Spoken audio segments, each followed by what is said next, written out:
What we're going to talk about today is, I entitled it From Vienna to Berlin, and it's the story of two composers, Jewish composers, Salomon Sulzer and Louis Lewandowsky. And it's, I would subtitle it, A Case for Western European Jewish Synagogal Music. So before we do that, I need to share the screen. And with my PowerPoint, let's see if this works. I'm praying that it does. Hold on one second. Let's see here. Slideshow. I think that's it. Play from start. Okay, everybody see that big building there? Everybody see the street scene, right? So 200 years ago, Vienna was the cultural capital of Europe. It functioned as the political and commercial gateway between East and West. It was close to Turkey on the one hand, and it was close to Berlin on the other hand, right in the middle.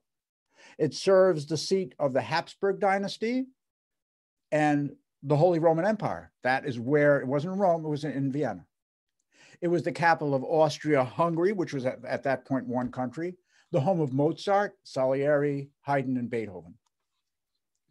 The city boasted magnificent palaces, idyllic parks, great theaters, concert halls, and of course, well, actually concert halls is another story, but there were halls that people would play concerts in. They weren't designated originally as concert halls, but halls that, you know, people would play concerts in. The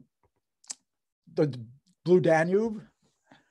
In 1810, the writer Johann Friedrich Reichardt raves about Vienna's cultural life, and he says, surely for everyone who can enjoy the good things of life, especially for the musical patron, person takes advantage of music, Vienna is the richest, happiest, and most agreeable residential area in Europe.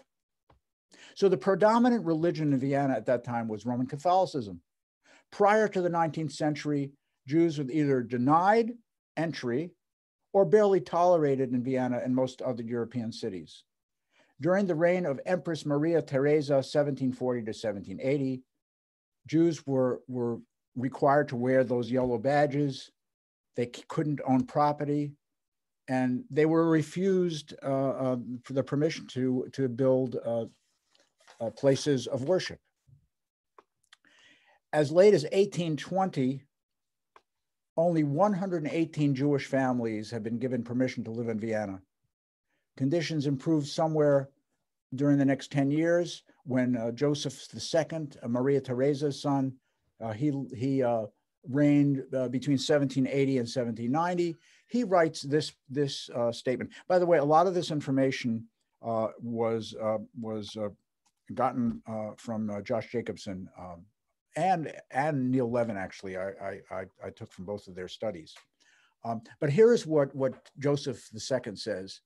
Since the beginning of our reign, this is 1780 to 1790, we have made it one of our most important goals that all our subjects, whatever their nationality or religion, since they are accepted and tolerated in our state, should share in public welfare, which we are endeavoring to nurture, enjoy, liberty in accordance with the law, and encounter no hindrance in obtaining their livelihood and increasing their general industry by all honorable means.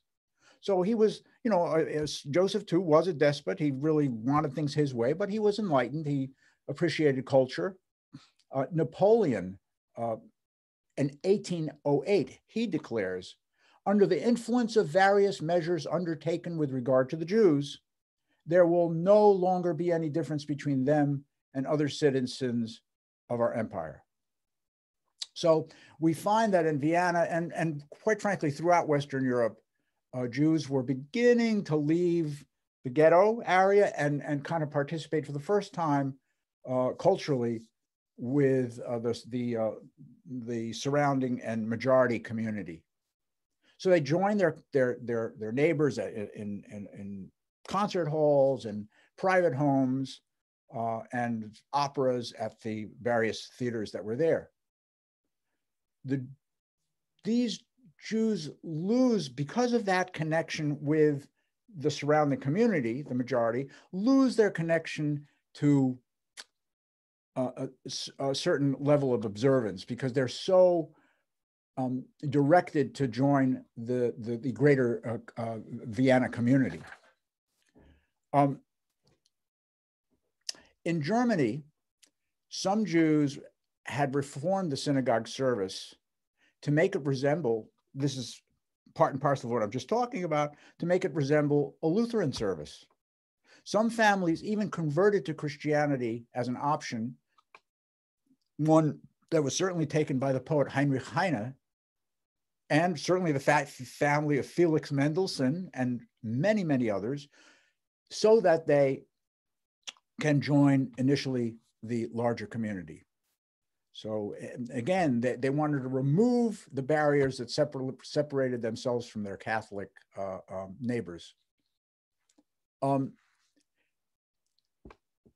Some Jews must have been, because of this pull to join the rest of the crowd, they may have been embarrassed by the negative impression that their synagogue music made on non-Jewish visitors. Here is a composer, Christian Friedrich Schubart, not Schubert, but Schubart, writes in 1806, "Who could possibly believe that the Jews in times when they still had good taste sang as horribly as the cantor and singers today sing? These cantors distort the sound and their faces become red and blue that one is inclined to fear for their very lives." A lot of this talk and writings those days, I think, was of the exaggerative nature, and so I'm just reading some of it. So what were they talking about? So in those days, and I'm talking specifically about Eastern European music, there is a chazan, a cantor. The cantor is joined by maybe two or three what is called mishorarim, which are two or three, a number of them were maybe one boy, one man, two boys, one man, something like that, a bass and a boy soprano, who created a kind of I would say an echo kind of an accompaniment.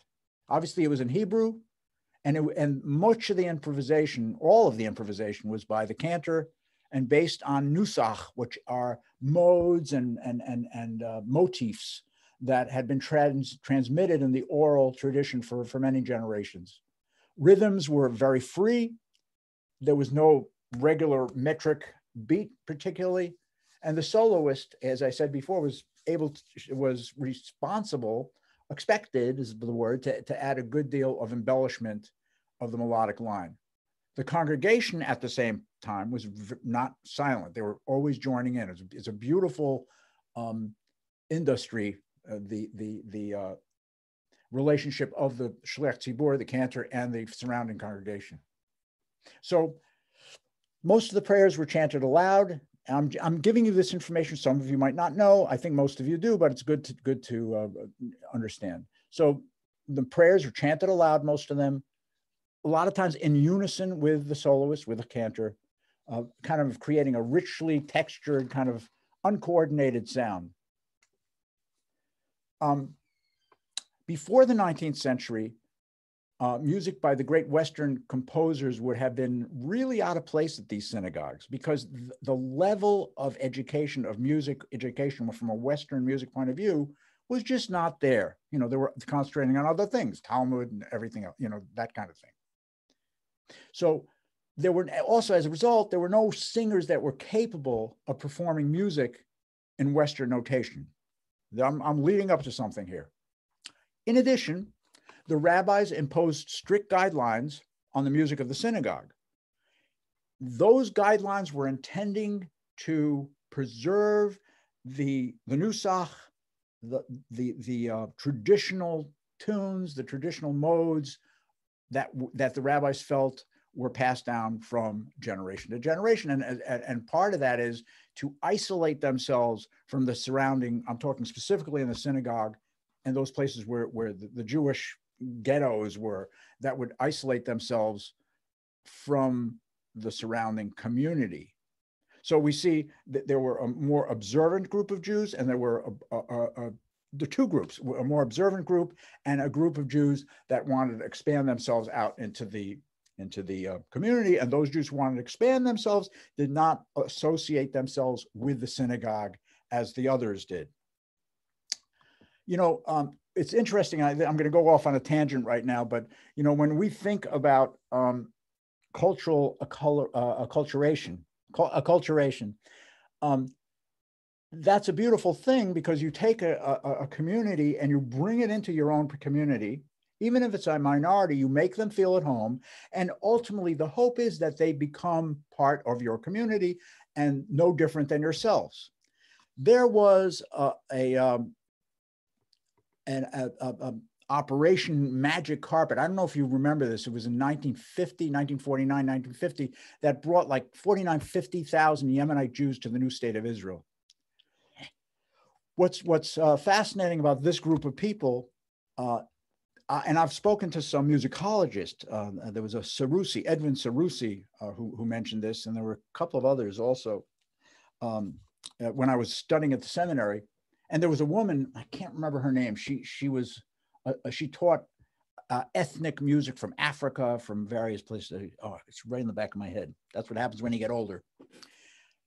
So she says that it was a beautiful thing. They were in trouble in Yemen, and Israel brought them over.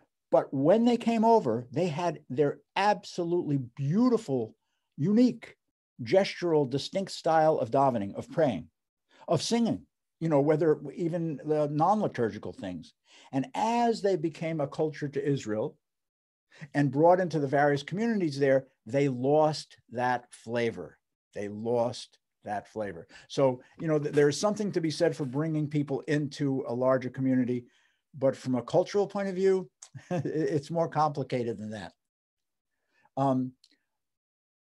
Okay, so again, at the beginning of the 19th century, that's 1800 and on, and we're getting into the music of Sulzer right now.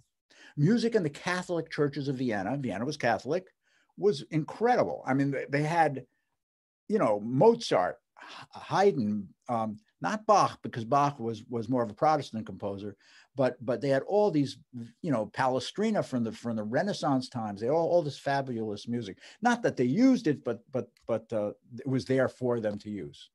There was a critic by the name of Edvard Hanslick, writes, however, they had music in their churches, but they never took advantage of that music. So he writes this, and this is after the passing of Haydn, Beethoven, and Schubert. So we're saying the late 1820s.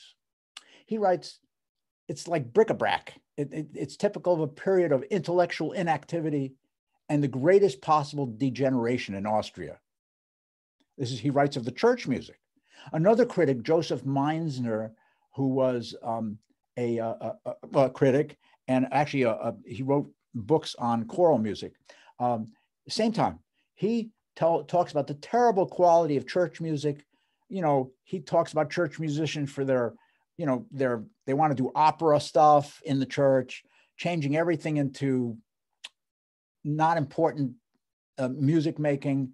And then he talks about the organists. They just want to play loud. That's it. So there's no real music making. So the same authors who wrote about the sorry state of Vienna's churches during the 1820s found its only redemption in the music of the synagogue. These two people, Hanslick and Meisner. Here is, let's see, Meisner. The synagogue was the only place where a stranger could find, artistically speaking, a sort of enjoyment that was as solid as it was dignified. Never, except for the Sistine Chapel, has art given me higher joy than in the synagogue. In 7 months, I did not miss a single service. One has to attend no more than once, however, in order to find oneself instantly freed as by some sudden reaction of the odious prejudices against the Jews instilled in us with baptism in early childhood. So listening to that music breaks them of that mindset. What makes the singing of the Jews so attractive is precisely that it is not a simple play of the imagination, a cold calculation like that of the Christian musician. This is from Meisner. Again, more. The Jew follows the inspiration of his religious fervor, an irresistible need and enthusiasm carried to the point of ecstasy, His singing is moving because it comes from a heart pulsating with sacred emotions. By the way, this is the St. Thomas Church in Austria.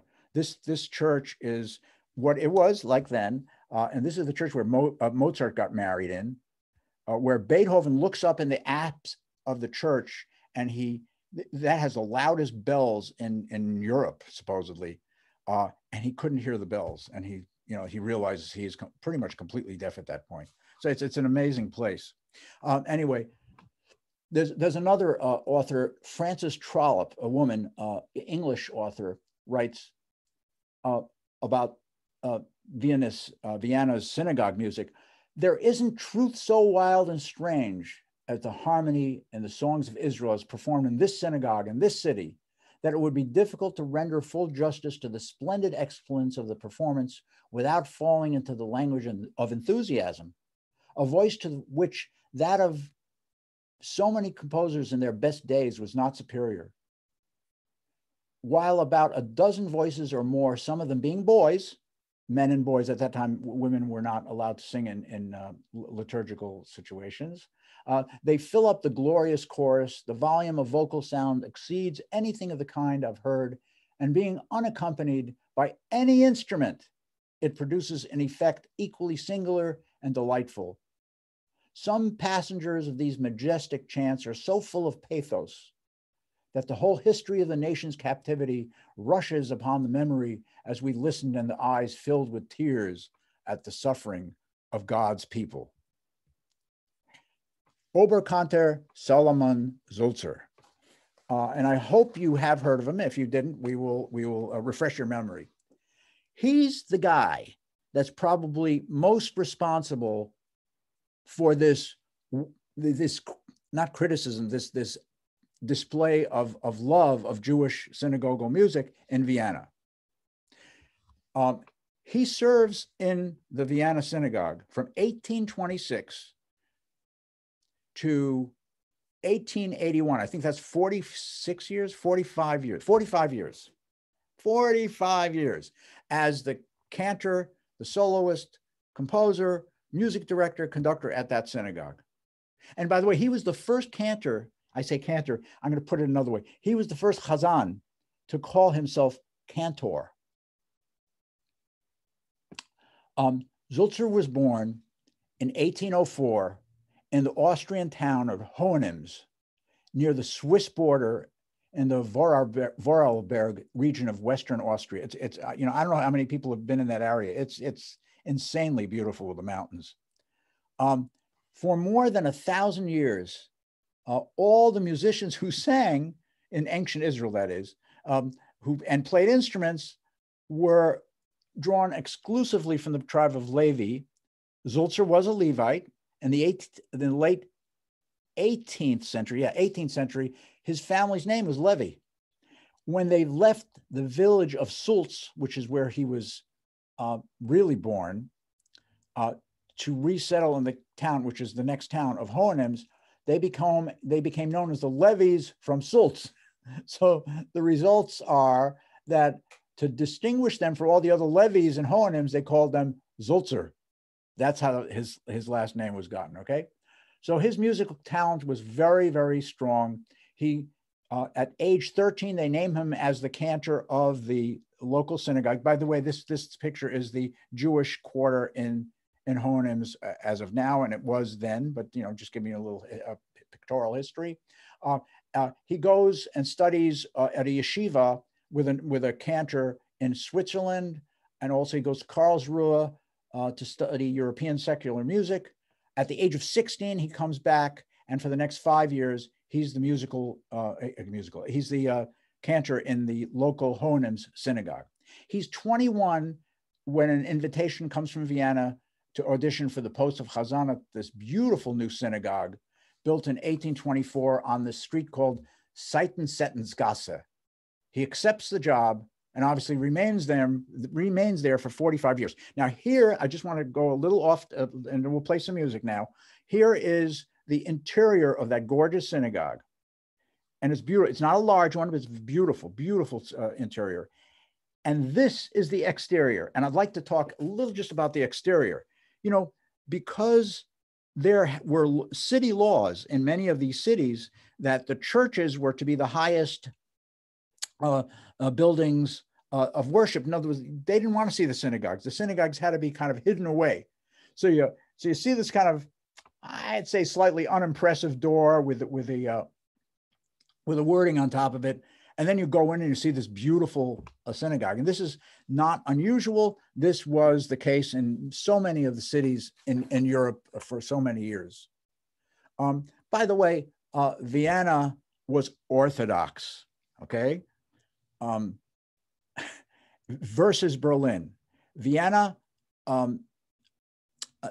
when Sulzer comes to this synagogue, he meets a man by the name of Isaac Noah Mannheimer, who's not really called the rabbi there. There was no rabbis then, because in an Orthodox synagogue, especially in those years, there were no sermons given for the most part. But they had people who would give sermons. You know, they were not necessarily the rabbis, but the people who can speak well, and they would give occasionally, very, I said no, occasional sermons. So most Shabbatot, there were no sermons, most Saturdays. So so this was in contradistinction to the Reform movement and what is called, what was that called? The Liberale movement in Germany. So the Liberale movement was not totally Reform. The Reform movement didn't even want to do things in Hebrew at that point. We're talking about Germany now. But the liberal movement would do a good amount of Hebrew, but add German poetry, German commentary, and in the Siddur. And by the way, that's another fact. Those Siddurim, it was very unusual. Before 1800, Siddurim were in Hebrew, all in Hebrew, no translation. And so radically, this Rabbi Mannheimer says, we're going to put on the left side of the page, on the, when you open the Siddur, on the left, that will be English, the right side would be Hebrew. That was a radical idea at that point. So let us go and talk a little more about the music now.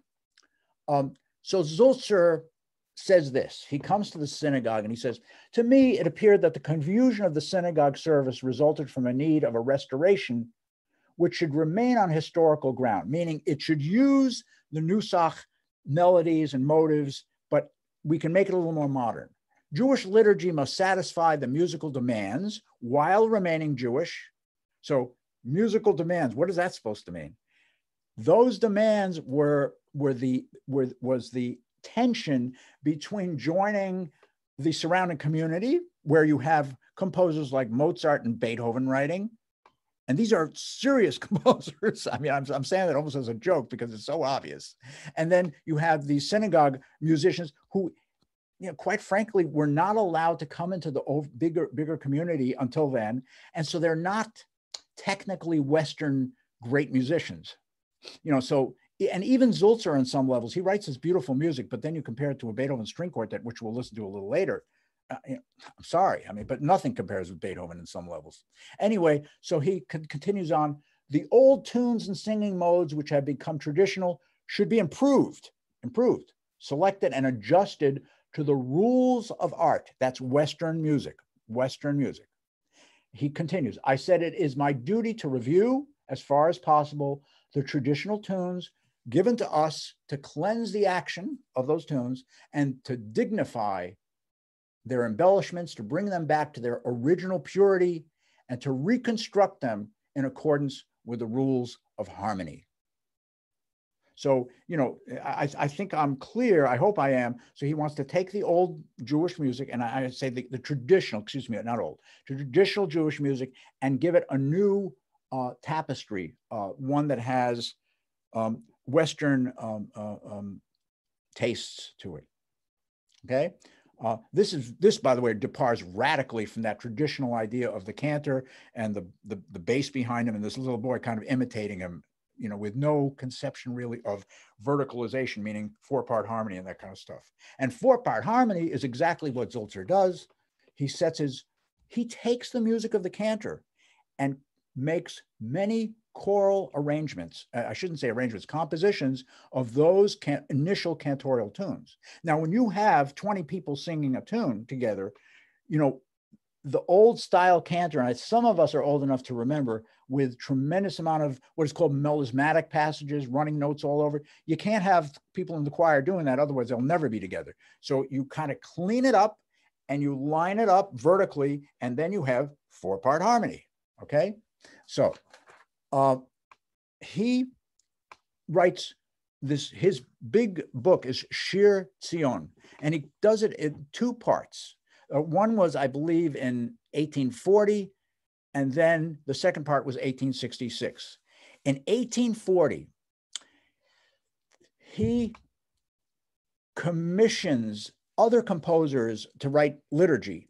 Ignaz von Seyfried was his composition teacher, not Jewish. Joseph Fischoff, Franz Volkert, Wenzel Wilhelm Würfel, who writes an Adon Olam that's spectacular, one of the great Adon Olams in the liturgy. All of these not Jewish. Joseph Drechsler, also in that book, the Shirei Tzion, that is right in front of you. Also, he meets a more well-known composer by the name of Franz Schubert. And he meets him by singing one of his lieder. Schubert is so impressed. By the way, Sulzer has a high baritone voice. It's kind of barotenor kind of thing. And there are sources that tell us this. Schubert is so impressed, and this is toward the end of Schubert's life, 1826, something like that. That's that's Sulzer's first big year in Vienna. And there's more about that with Schubert. So he also probably makes Beethoven. There's a kind of, I'm not sure if this is totally true, but as, what is that? Some people say that he approached Beethoven and asked Beethoven to write a piece for the rededication of that Seitensgasse Strasse Schule. And Beethoven thinks about it. By the way, he's deaf at that time, and he's very sick, and it's a year before he dies. So, but what's intriguing, and I spoke to Neil Levin last night, and he's one of the he is the great musicologist of Jewish music in the world today, I feel. And he disagrees. He said that they probably never met, and what's Jewish music? And we'll talk about that another time. But what's intriguing about this fact of their meeting is that Beethoven writes and completes that same year the quartet in C sharp minor, opus 131.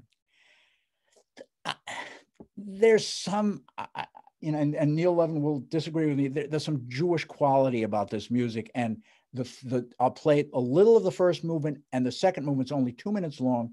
You tell me that doesn't sound like well, you'll see. I'm not going to tell you what. Here we go.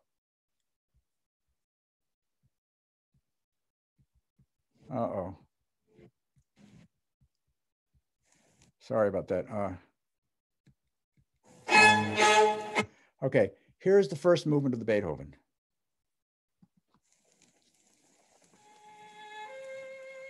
This cries out.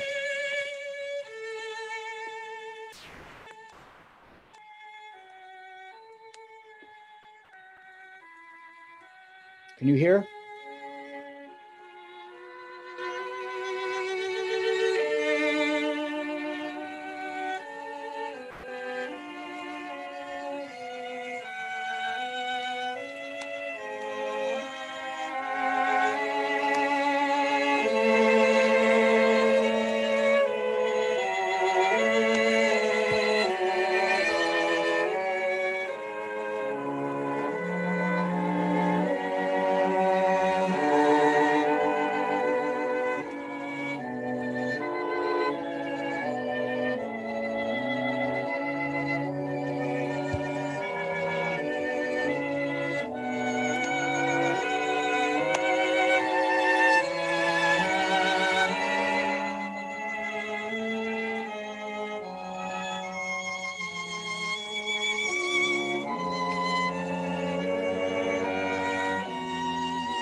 You know, it's a crime to not play this to the end. It's some of the great, and you know, I just want to say something about music of prayer. This is absolute music of prayer to me, and there's a part of it that's very austere, and gets into a danger zone where you're almost afraid to touch it, and that's a place where a lot of people are afraid to go.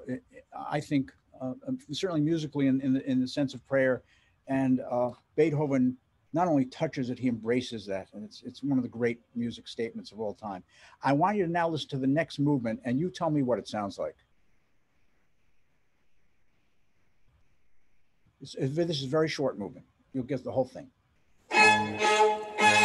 Now it starts here. What piece does this sound like to you?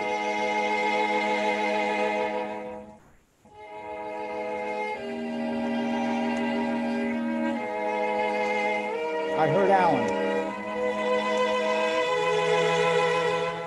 Sounds like only Dre. Only Dre.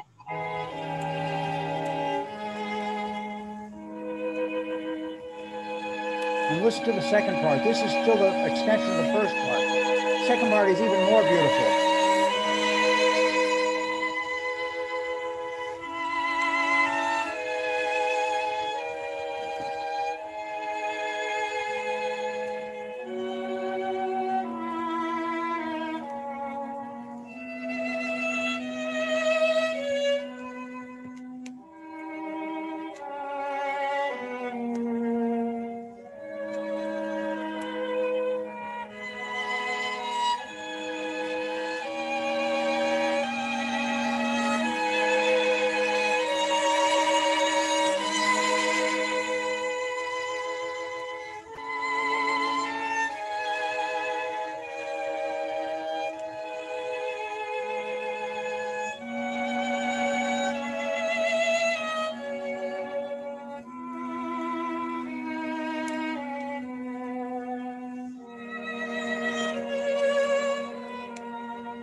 Etc. So obviously the Kol Nidre, and you know, I can't help but thinking that is the year that Sulzer meets him, possibly, or hypothetically. Some people say possibly not. Some people say yes, but you know, it's interesting that he writes that specific thing at that point. Edward Birnbaum, Cantor and Königsberg, investigates in 1897, almost 1900, how Schubert came to set a psalm in the Hebrew language to music. A psalm in the Hebrew language to music. So I'm going to repeat. Schubert goes to him and sings Die Allemacht. I don't know if you know that song of Schubert. It's one of the great Schubert lieder. In front of Schubert, and I believe obviously Schubert played the piano. Not they have, you know, it was he met, and Schubert really takes a liking to him. As a matter of fact, what I was told last night by Neil Levin, that Schubert sang some songs outside his synagogue of Schubert, and they almost fired him for it because they didn't think a cantor should sing non-liturgical music. So you know what I like about Sulzer, he had his own way. You know, he loved music and he wanted to join those great composers. But you know, that's the story. So let us move on. I'm going to talk just very quickly. So he asks Schubert to write Psalm 92, Tov Lahodot, for his synagogue. And Schubert writes this piece. Now, I will say I orchestrated this piece. It was done a couple of times. I couldn't bring it up on my computer because I'll learn. I'll learn about how to do that.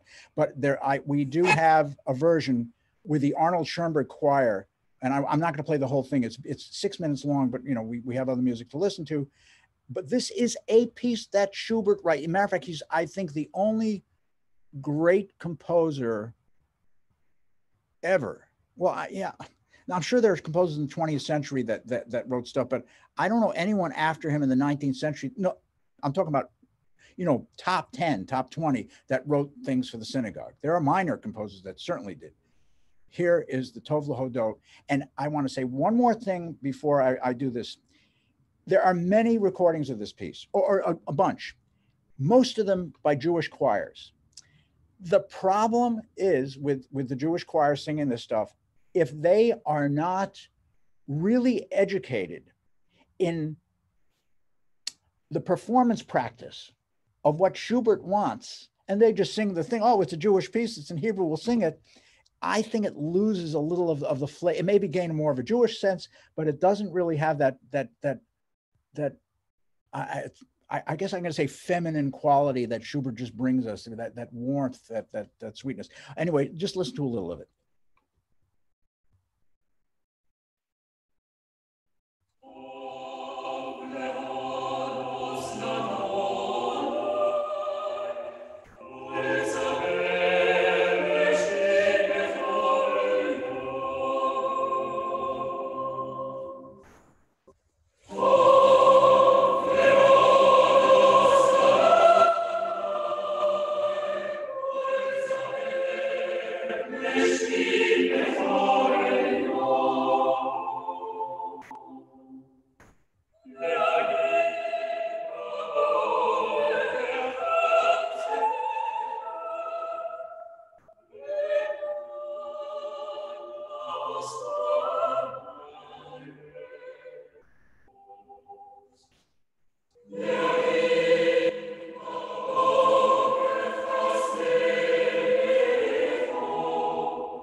Etc. I hate to turn it, such beautiful music.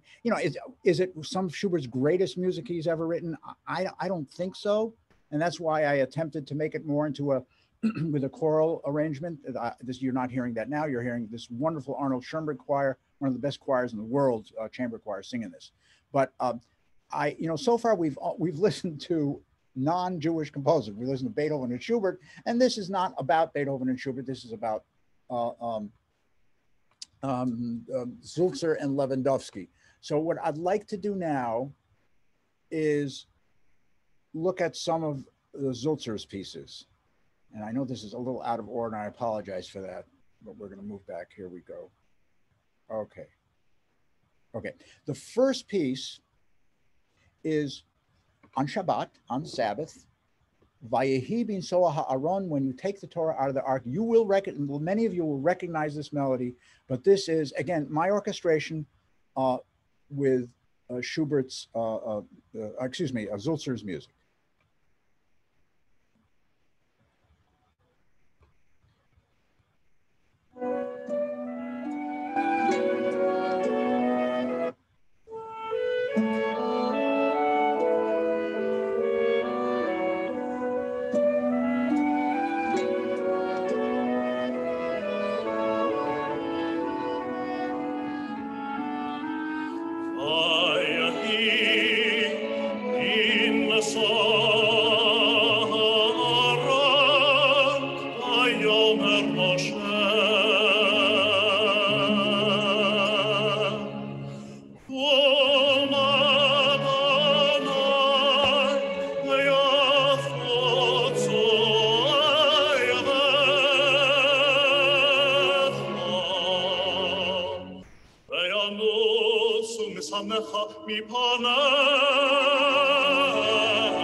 And so, you know, these synagogues, these pictures, I love these synagogues.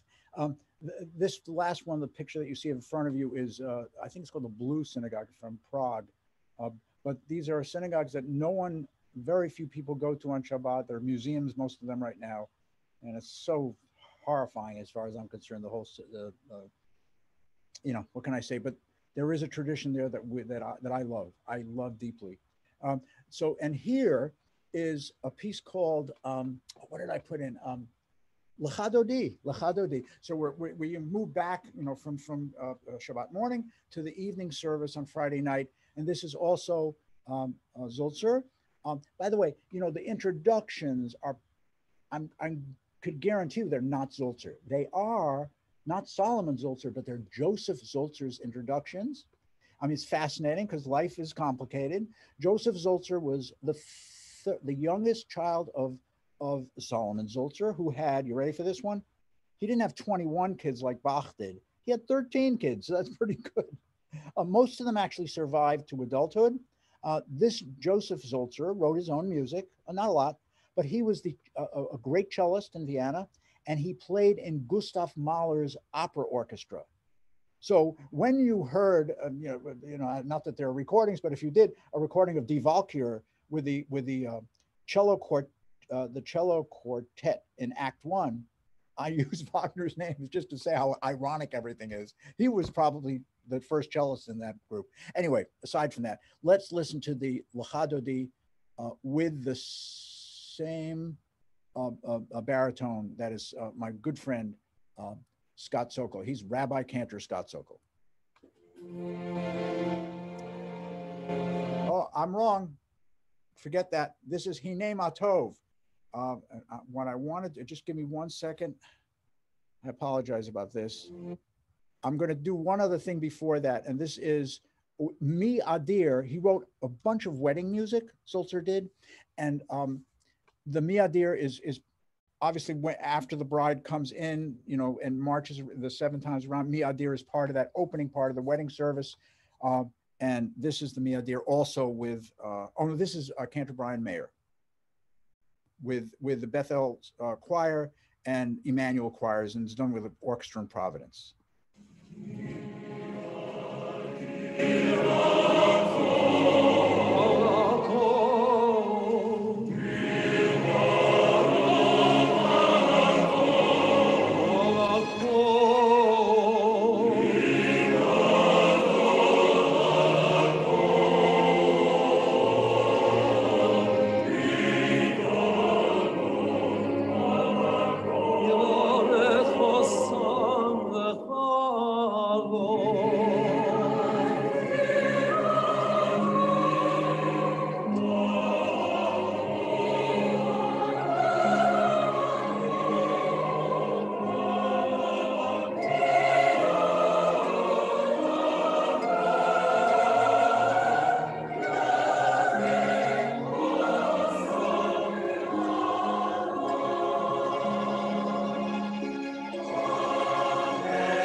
Okay, and now we go not to the Lechadodi, which is a piece by our next composer, Louis Lewandowsky.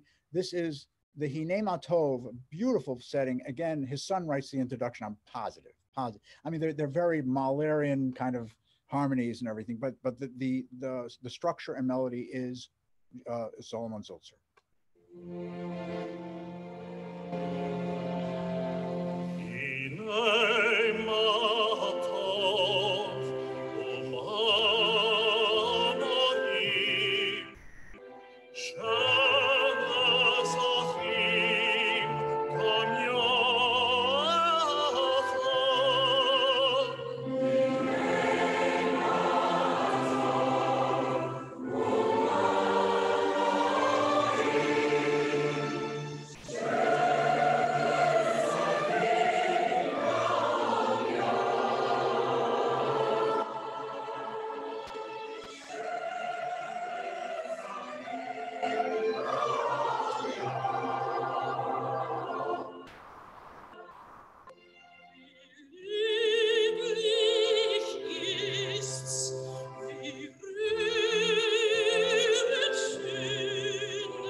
Okay, so that is our little Sulzer point, and we're going to move on. I hope this is in order now. Okay, so we talk about Louis Lewandowsky, 1821 to 1894. He's a little after Sulzer. Sulzer, just to be clear, is 1804 to 1890. So he's 1821, 1894. They live about the same time. They actually spent a little time together. Louis Lewandowsky looks up to Sulzer big time because Sulzer is the one that really started this Western European idea of westernizing cantorial music. So Lewandowsky is born in Rechen. It's near Posen in Poland. He becomes a singer at the age of 12 with the famous Cantor Lyons choir in Berlin. He studies in the Berlin University and the Academy of Fine Arts. This guy's taking music really seriously. He is studying composition there. During this time, he writes much music, obviously, the great bulk of it for the classical going public. And so he writes examples of symphony in C major, score lost, a string quartet in B minor, a piano trio in C minor, groups of lieder, which are songs with piano and voice. And it's not just a song with accompaniment, it's a lieder, meaning a song where the piano dialogues with the singer or is expressive in the same way that the piano tries to interpret the text, not just provide a harmonic or rhythmic accompaniment. So that be that as may, he writes a series of quite a few songs. Works for piano, including a set of mazurkas later attributed to him, possibly, probably. Here's one of those mazurkas that I found last week. Let's give one of these old pieces a shot. It's called Stari, which means old dance. This is a student piece of Louis Lewandowsky. Short.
Okay, just a quick trivia. Who was that pianist that I would know his name right away, but who is that pianist that was in this little clip?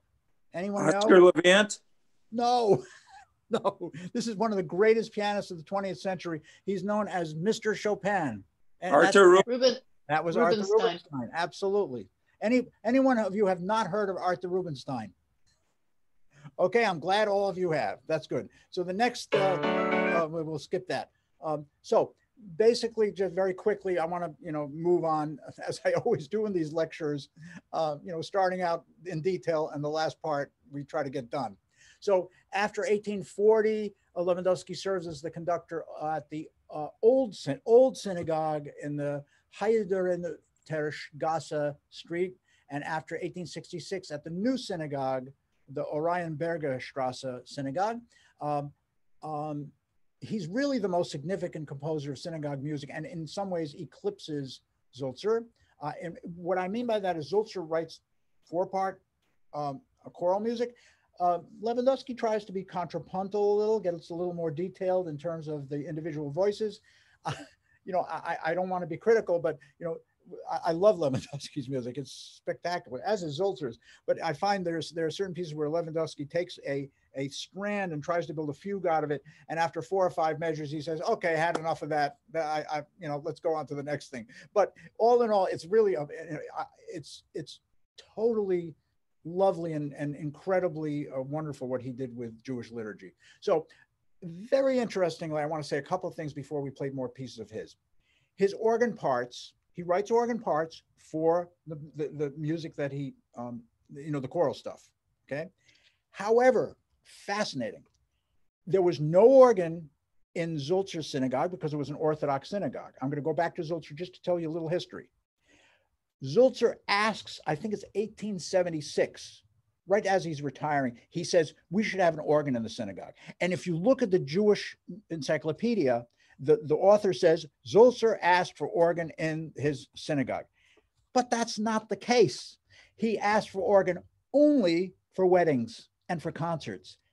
They did not allow an organ in the service. So in essence, he asked for organ. He didn't ask for services. Fascinating. I'm not saying one's right or wrong. Lewandowsky is in a liberale synagogue. As a matter of fact, his synagogue is called an Orgel Synagoga, the organ synagogue. So all the stuff is done with organ in his synagogue. Okay? But he's a smart guy. He says, I think people like this music, so I'm going to create the parts so that the organ part is dispensable. So if, let's say, someone likes a piece of his in a more Orthodox synagogue, oh, sure, you can have it. You don't need the organ part.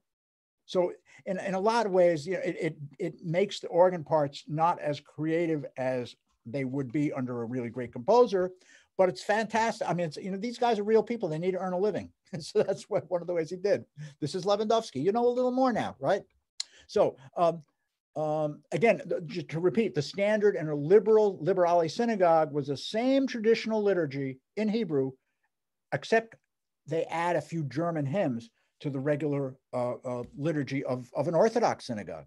Okay, and by the way, he was so indebted to Sulzer on the one hand, and maybe he was shy. I don't know. Maybe he just didn't want to ruffle people's feathers like other composers I know.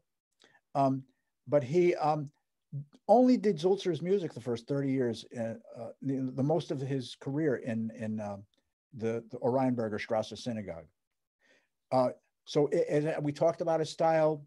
He does have the block harmonies, but he tries to be a little contrapuntal. The first book that he writes, and it's a major, major book, it's called Kol Rina Utfilah. And this is only for one or two voices, no accompaniment. And it's a big book. It's a big book.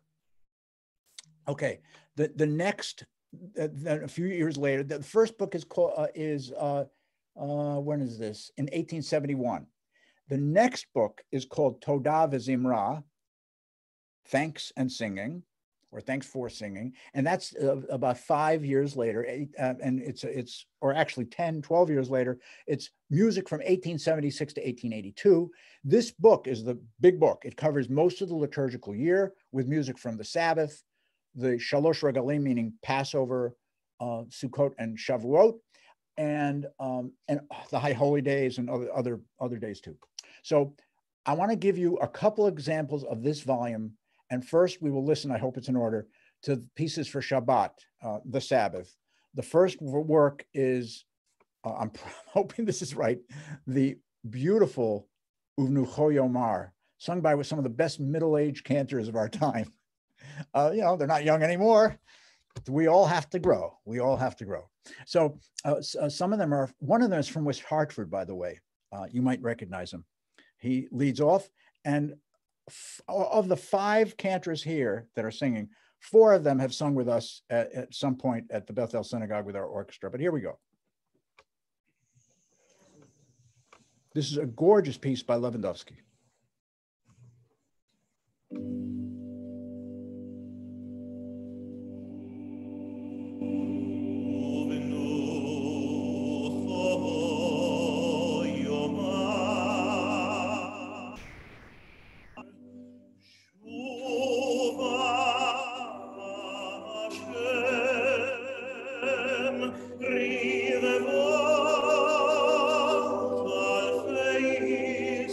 From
Look, I want to say something.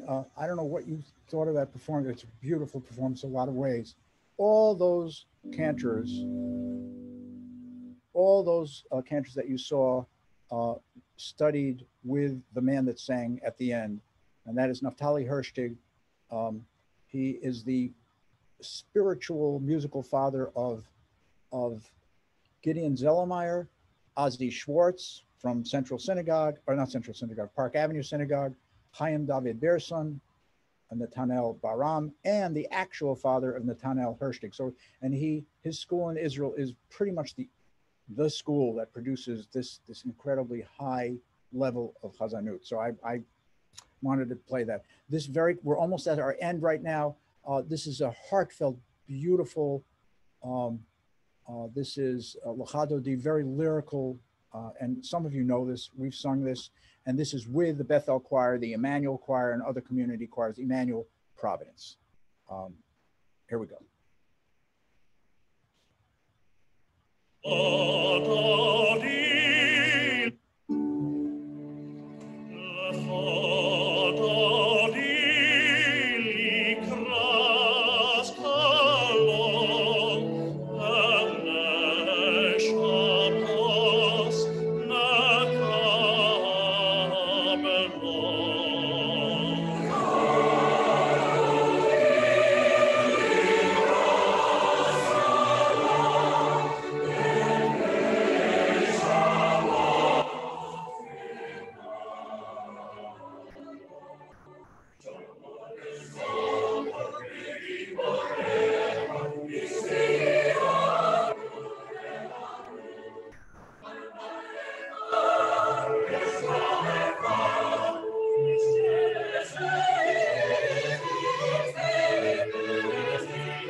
I don't know if you noticed the big synagogue, the big, huge building in the middle of this, and the outdoor photographs of this synagogue with the kind of Turkish domes. That is the synagogue that Lewandowsky worked in. So, I picked these photos to represent something. It's not just pretty photos. So, well, I guess I'm admitting they're pretty. Maybe I shouldn't. But anyway, there's a reason behind what I think we're doing here. One quick story. So I go to that synagogue, the Oranienberger Strasse synagogue, about 5 years ago. I walk inside. I say, I can't believe it's so beautiful. I want to see the sanctuary. So the woman at the front desk tells me, she says, well, you can go up to the tower, where those domes are, and there's a museum. And I said, no, I want to see the sanctuary because, I need to see it. It was blown up by American, or, I don't know, the Allied forces during World War II. It just so tragic, the story, what happened there during those horrible years. Anyway, moving on here.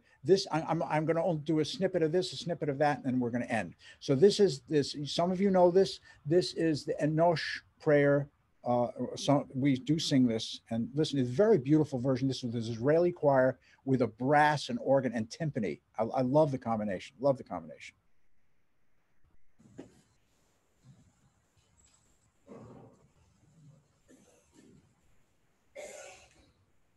Play already.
I was going to cut that off in the middle. I just couldn't.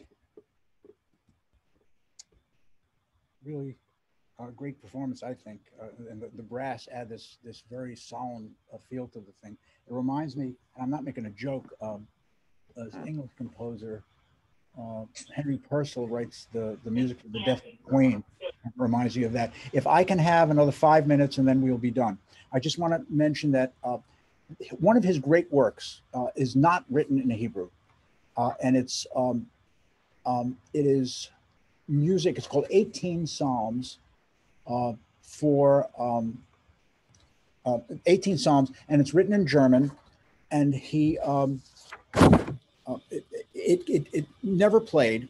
A couple of played during his life, and then during the first part of the 20th century, no one plays that music, and obviously it was banned during World War II. And not until 1990 is that music rectified. It's kind of rediscovered by a composer, conductor Andor Isak, a Hungarian conductor, I believe, born in the Budapest ghetto, obviously Hungarian. And I want to just play a minute of this, and I really mean that, and then we'll play the Hallelujah chorus at the end to end this little chat, and we will call it a day. So just, this is really good music. It's written in German. Psalm 42, I believe.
Okay, it's so beautiful, this stuff. It's recorded so you can find it. It's called 18 Modern Psalms in German, and he writes this not for the synagogues, but he's a fairly well-known composer in certain circles, and he wants to get people to play his music and earn his living, and that's what he does. And they're fabulous things.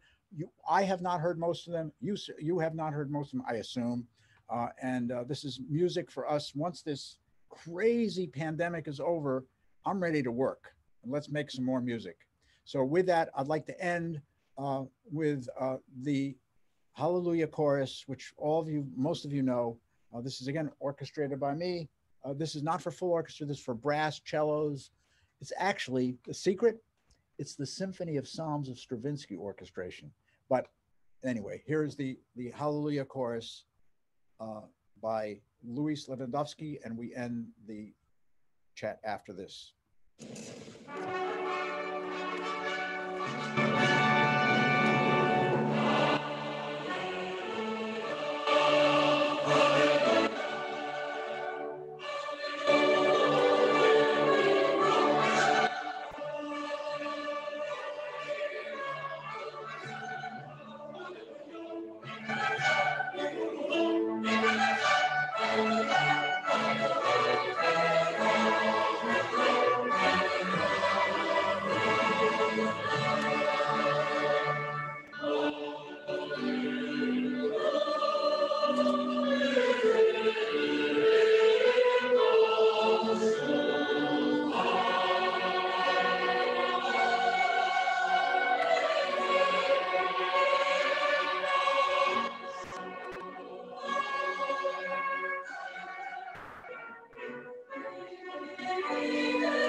Thank you, everybody, for listening. The next one is on the 7th of, when is it? The 7th of December. Thank you so much all for being here. Really a pleasure doing this. You know, there's so much in that music that is so important to keep going, and it's a lot of work, but I think it's, well, I know it is. It's my life's work, I say. So, you know, I hope you come with me on the ride, and I know some of you definitely, all of you have. So that's a beautiful thing. Everybody take care. Thank you, Joseph. Thank you, Joseph. This was beautiful.